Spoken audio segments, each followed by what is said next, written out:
నమస్తే, welcome to I dream celeb chat with Kavitha. ఈ మధ్య ప్రముఖుల ఇళ్లలో జరుగుతున్నటువంటి పెళ్లిళ్ళ గురించి ఎందుకని అంతలా మాట్లాడుకుంటున్నారు? వార్తల కంటే కూడా ఎక్కువగా భిన్నాభిప్రాయాలు ఎందుకని వ్యక్తం అవుతున్నాయి? అసలు పెళ్లిళ్ళ గురించి మాట్లాడుకోవాల్సినటువంటి అవసరం ఏముంది? మనతో పాటుగా ఉన్నారు ఆర్జీవి. Hello sir. హాయ్.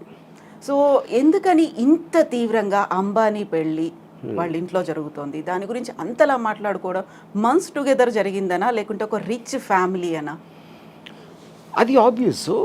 అంటే ఒక పాయింట్ ఏంటంటే మనకు అసలు ఊహించని విధంగా పెళ్ళిళ్ళు అంటేనే ఖర్చుతో కూడిన వ్యవహారం. ఎంత చిన్న పేదవాడైనా మ్యాక్సిమం వాళ్ళు ఖర్చు పెట్టేది పెళ్ళిలోనే ఖర్చు పెడతారు. ఇప్పుడు దాన్ని ఊహించని దానికి వీలు లేకుండా అంత అంటే 5,000 కోట్లు అయిపోయింది అంటే ఆటోమేటిక్గా that will come one under the vulgar display of wealth అని ఒక వర్డ్ ఉండేది. ఇది ఎప్పుడంటే ఆల్మోస్ట్ ఒక 25 years బ్యాక్ భరత్ షా అని ఒక చాలా పెద్ద ఫైనాన్షియల్ ఆయన, నాకు సత్య జంగల్ అని నాకు ఫండ్ చేశారు ఆయన.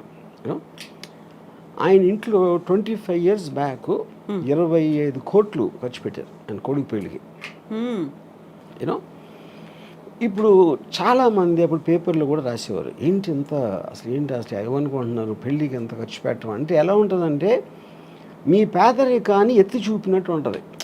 మీకు మామూలుగా ఆయనకి ఎన్ని లక్షల కోట్లు బిజినెస్లు ఉన్నాయా లేకపోతే టర్న్ ఓవర్ ఉందా అనేది ఎవరికి అర్థం కాదు. రిలయన్స్ అంటున్నా, జియో, ఇది ఆయన ముఖేష్ అంబానీ గారు ఉన్న బిజినెస్ ఆస్పెక్ట్ ఏవైతే ఉన్నాయో దానికి సంబంధించిన టర్న్ ఓవరు, ఆ స్టాక్ మార్కెట్లో వాల్యూ ఏంటి, ఆయన రిచెస్ట్ మ్యానా అనేది ఎవరికి అర్థం కాదు. అది that's two high the figures. పెళ్ళికి ఎంత ఖర్చు పెడుతున్నారు అనేది అప్పుడు మనం కూడా పెళ్లి చేస్తాం. మనం బిజినెస్ నడపట్లేదు కదా, మనకు తెలియదు, మన కంపారిజన్ ఉండదు. మన ఇంట్లో పెళ్లి జరుగుతుంది, అమ్మాయి ఇంట్లో పెళ్లి జరుగుతుంది, దానికి దీనికి డిఫరెన్స్ అంటే మీరు అత్యంత పేదవాడిగా అనిపిస్తారు మీకు. ఎందుకంటే కంపారిజన్ ఆస్పెక్ట్లో అది more than anything else. So నేను చూసిన అంటే భరత్ షా కొడుకు పెళ్ళి ఒకటి, దాని తర్వాత ఒక 10 years, దాని తర్వాత సుబ్రతో రాయ్ సారా ఇట్స్ ఇంట్లో పెళ్ళింది. యూనో అఫ్ కోర్స్ ఇది ద బాప్ ఆఫ్ ఆల్ మ్యారేజెస్. యూనో అప్పుడు కూడా విచిత్రంగా ఏం చెప్పేవారు అంటే, ఇప్పుడు నాకు తెలిసిన ఒక ఆవిడ, షీ మేక్స్ క్యాండిల్స్. సో సారాషి పెళ్ళి విషయంలో 3 కోట్లు తన ఒక్క బిల్లు వచ్చింది. క్యాండిల్స్ కూడా తను ఒక్కదే చేయాల, చాలామంది చేశారు. అంటే అది 7-8 రోజులు అలా అయింది పెళ్ళి. అది క్యాండిల్స్కి 3 కోట్లు అంటే అసలు మనకి ఎక్కడున్నాం మనం కూడా కాదు, ఎక్కడా లేవు. అది నా పాయింట్. సో ఇప్పుడు ఏంటంటే వల్గర్ డిస్ప్లే ఆఫ్ వెల్త్ అనేది ఆ టర్మ్ ఎప్పటి నుంచో ఉంది. It's not a new term. అంటే మీరు నా దగ్గర నీకన్నా చాలా ఎక్కువ ఉందని చూపించటానికి ఒక సందర్భం క్రియేట్ చేసి, లేకపోతే మీరు ఏదో పేరెంటర్ కానీ మీరు రోజు వెళ్ళి ముఖేష్ అంబానీ ఇంట్లో కూర్చోరు, ఆయన ఏం చేస్తున్నాడో తెలియదు. ఆయన పెళ్లి చేస్తున్నాడు కాబట్టి ఇమేజెస్ బయటకు వస్తాయి, దానికి సంబంధించిన వార్తలు అన్నీ. ఇప్పుడు కానీ దీంట్లో ఎవరికి అర్థం కాదు ఏంటంటే, దీంట్లో ఒకవైపు నుంచి అన్ని కోట్లు ఖర్చు పెట్టి ఇంత పేద దేశంలో ఇంతమంది తినటానికి తిండి లేదు, ఇంతమందికి అసలు ఇల్లు లేదు ఉండటానికి, మెజారిటీ వాళ్ళు అలా ఉన్నప్పుడు పెళ్లి కోసం 5,000 కోట్లు ఖర్చు పెడతారా అనేది ఒకటి రావచ్చు. సేమ్ థింగ్ భరత్ భాయ్ అప్పుడు కూడా వచ్చింది. అప్పుడు భరత్ భాయ్ నాకు చాలా ఇంట్రెస్టింగ్ ఇది చెప్పారు. ఫస్ట్ టైం నాకు డబ్బు అనేది ఏంటని అప్పుడు అర్థమైంది నాకు. తను ఏమన్నారంటే, ఖర్చు పెట్టడం అంటే ఏంటి అసలు అర్థం? ఖర్చు పెట్టడం అంటే నా దగ్గర ఉన్న డబ్బు నా కొడుకు పెళ్లి సందర్భంగా ఆనందంతో నేను వేరే వాళ్ళకి ఇచ్చేస్తున్నా, అది దానం కిందకు వస్తుంది అన్నాడు. దుబారా ఖర్చు కాదు. ఎందుకంటే అదే 25 కోట్లు నేను ఒక ల్యాండ్ కొనుక్కుంటే ఎవరికి ప్రాబ్లం లేదు, ఆ ల్యాండ్ వాల్యూ 1000 కోట్లు అవ్వచ్చు 25 ఏళ్ళకి. కానీ అప్పుడున్న 25 కోట్లు నేను వేరే వాళ్ళకి ఇచ్చింది. ఎవరికి ఇస్తారు? ఖర్చు అంటే ఏంటి అసలు meaning?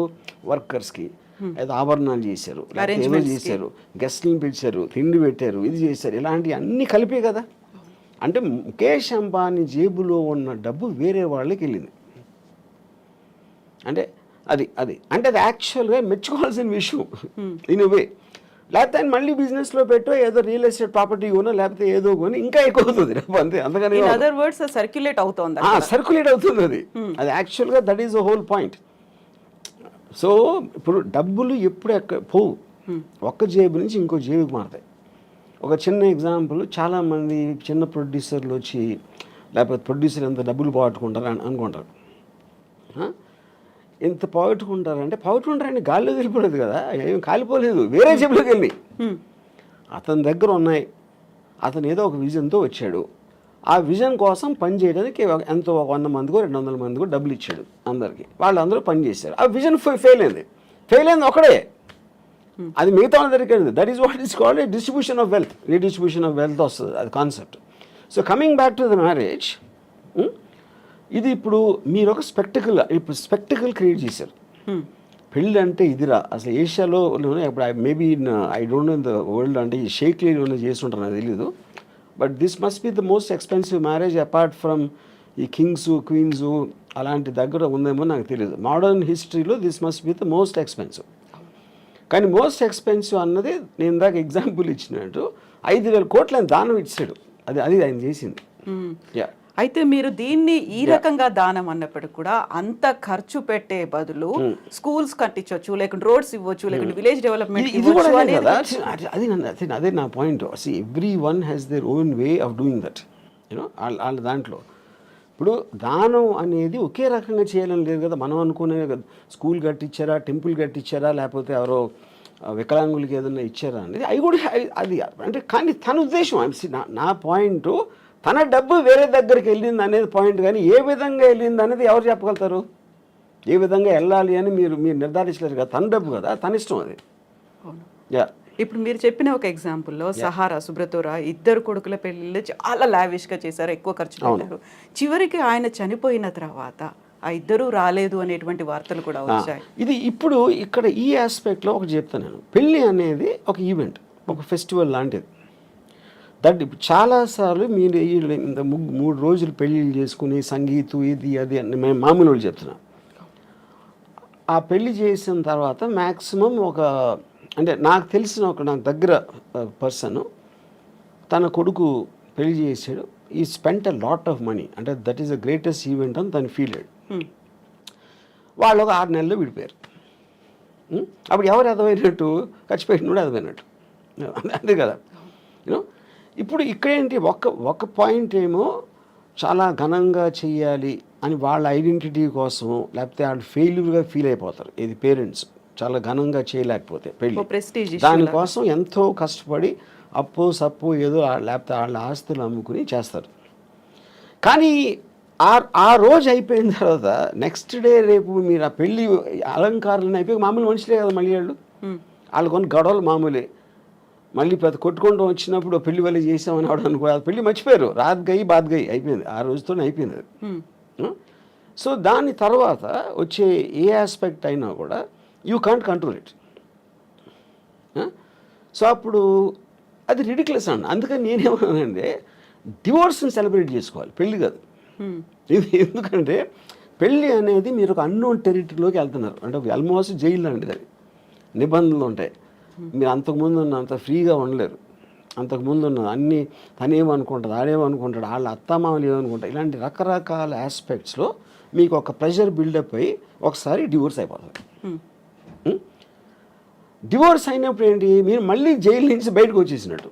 That is more cause for celebration అనేది. ఇది ఒక స్టూపిడ్గా పెళ్ళిని సెలబ్రేట్ చేసుకుంటారు అందరూ. పెళ్ళి అనేది చాలా అంటే అవునా కాదా, పాము కాటేస్తుందా ఇదా అని అంత టెన్షన్తో వెళ్ళాలి. కానీ దాన్ని సెలబ్రేట్ చేసే అంత ఎస్పెక్ట్ లేదు. ఎస్పెషలీ మీరు డివోర్స్ రేట్ ఎంత పెరిగిపోతున్న రోజులో, ఆల్మోస్ట్ 60-70% వెళ్తుందని మొన్న ఎవరు చెప్పారు నాకు. So which means the institution it self is failing. అలాంటి సందర్భంలో మీరు అదొక పెద్ద మీ జీవితంలో జరిగిన ఘనకార్యం లాగా ఫీల్ అయిపోయి పెళ్లి చేసుకుంటాం అనేది నా దృష్టిలో చాలా స్టూపిడ్. అది ఇలా ఇంత ఇదిగా ఈ మధ్య కాలంలో అలాంటి ట్రెండ్ కూడా కనిపిస్తుంది. హ్యాపీలీ మ్యారీడ్ అనే బదులు హ్యాపీలీ డైవోర్స్ అంతే. ఈ మధ్య కాలం ఎప్పుడు అంతే. ఇప్పుడు నేను నా డివోర్స్ అయ్యి ఆల్మోస్ట్ 25 years పైన. కాకుండా మీకు సంబంధించి కూడా ఒక క్వశ్చన్ వచ్చింది కదా, మీరు హ్యాపీగా మ్యారేజ్ చేసుకున్నారు, 25 yearsకి పెళ్లి చేసుకున్నారు, ఆ టైంలో అనుభవించాల్సింది, ఒక ఫ్యామిలీని రన్ చేయాల్సింది అంతా చేసిన తర్వాత ఇప్పుడు డైవోర్స్ తీసుకొని ఇప్పుడు మాట్లాడడం హ్యాపీగా రన్ చేసిన ఎవరు సపోజ్ చేస్తున్నారు? See, when you're taking a decision, you don't know the result. నేను సినిమా తీసినప్పుడు అది ఫ్లాప్ అవుతుందా నాకు తెలియదు కదా. సినిమా తీసినప్పుడు బాగుంటుందా అనుకుని తీస్తా. అది ఫ్లాప్ ఎప్పుడు అవుతుంది? రిలీజ్ అయ్యాక. సో పెళ్ళి బాగుంటుందని పెళ్ళికి ముందు అనుకుంటాం. పెళ్ళి ఫ్లాప్ అయిన తర్వాత ఇంకా పెళ్ళి హ్యాపీగా ఉంటుంది.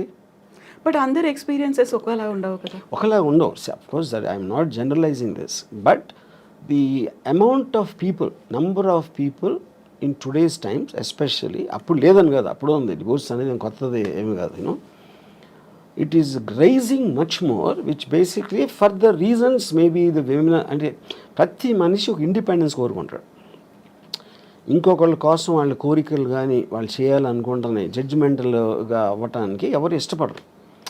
మ్యారేజ్లో అది కంపల్సరీ అయిపోతుంది. నా భార్య ఎలా ఉండాలి, నా భర్త ఎలా ఉండాలి, ఎందుకు నన్ను సినిమాకి తీసుకెళ్ళట్లేదు, ఎందుకు, అది కాన్స్టెంట్గా ఒక పర్సన్ మీద మీ హ్యాపీనెస్ని వదులుతున్నారు మీరు. ఆ ప్రెషర్ తట్టుకోలేక it will lead to the divorce finally, which will be the most common reason.